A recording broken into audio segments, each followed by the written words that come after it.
guys, welcome to my channel. Today's video is going to be on this Halloween half school makeup look, so let's get started.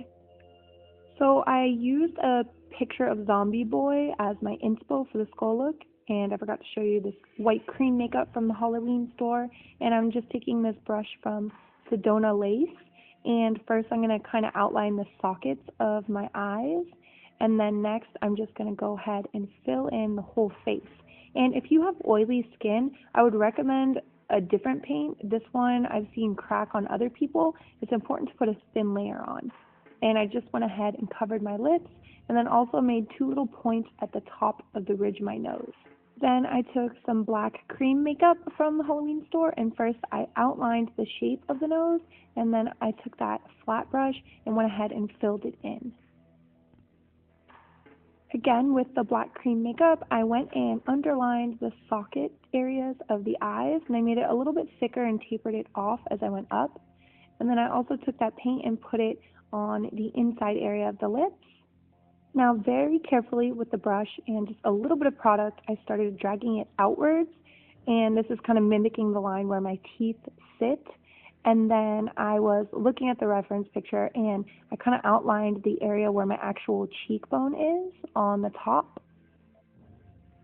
And then I also did the outline for the jawbone, and I'm really lightly just feathering it right now, kind of get the shape down. And then later on, I go ahead and make everything cleaner. Here I was trying to see like where the teeth sit and where they end to try and make it a little bit more realistic. Then with the cream makeup and a flat brush, I started to fill in that area, and I wanted it to kind of taper off, so I'm really lightly just dragging it out.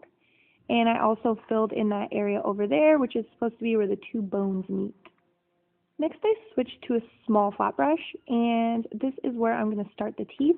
So I started with two thin lines in the middle of the lips, and then I just tried to drag it really thinly where my teeth really were, and you want to try and keep them as, I mean, it doesn't have to be perfect, but you kind of want to keep them like the same size, little chiclets. And then I went ahead and sped this up for you guys, but you can see I just one by one made those little lines. Then I went in with the angled brush, and I kind of started curving the lines to mimic like the body of the tooth, and then as it gets thinner upwards as it goes into the jaw. Or not the jaw, the cheekbone, I guess it is. I don't know, whatever.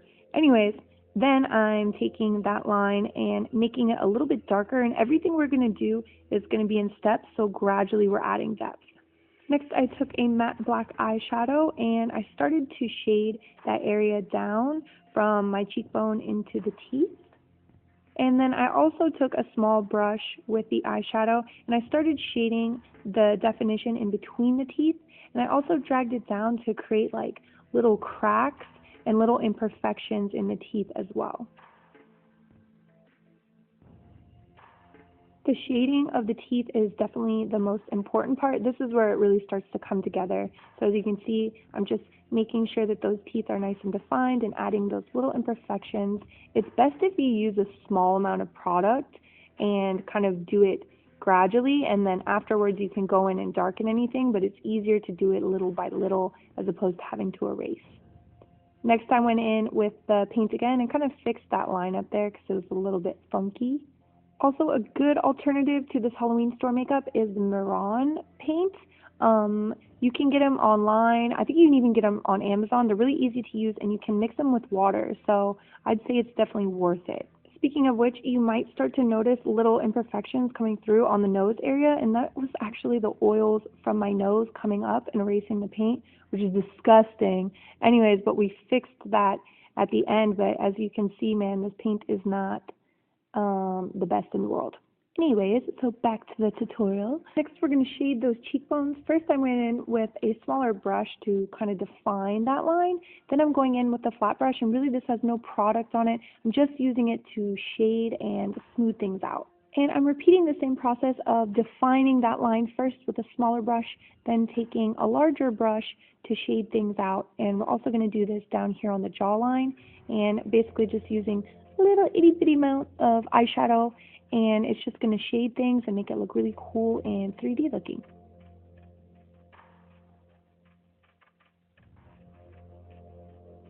So next I'm going to take a small angle brush and create little tiny cracks in the chin area. And as you can see, my mirror thought that it was a good idea to block the camera. I know. So yeah, I'm just taking a little bit amount of product on the brush and snaking those lines up, making little cracks. Now, after we make the cracks, we're also going to shade the chin as well. So first I'm just shading the bottom area, not being too specific with it. And then again, you guys, I'm sorry about my mirror. It's really annoying. I know. Next, I'm taking this brush and I'm shading in between the cracks. And this is going to make it look really cool and 3D looking and almost like raised. So I'm shading in between, but keeping a small white line in like right next to where the crack is. And it was kind of tricky at this point. I probably could have used a smaller brush, but I just liked this one because it gives nice soft lines. I didn't want anything harsh. And then I went in again with some more paint and the angle brush just to deepen those cracks because I got a little bit lost. And I was feeling like it looked a little bare up top, like it needed just something. So I took a little bit of leftover eyeshadow and kind of went over that line just really lightly. Then I also went and repainted, added some more black to the nose where my oils had seeped through disgustingly. Then I also took these yellow and red contacts. These are from Brilliant Contacts. I'll put a link down below, and it's always terrible putting them in. But voila, the look is complete. I hope you guys like it. Definitely give this video a thumbs up. Make sure you subscribe to my channel if you're not already. Tag me in all of your recreations on Instagram. I love seeing your guys' stuff. I hope you all have a happy and safe Halloween, and I will see you guys soon.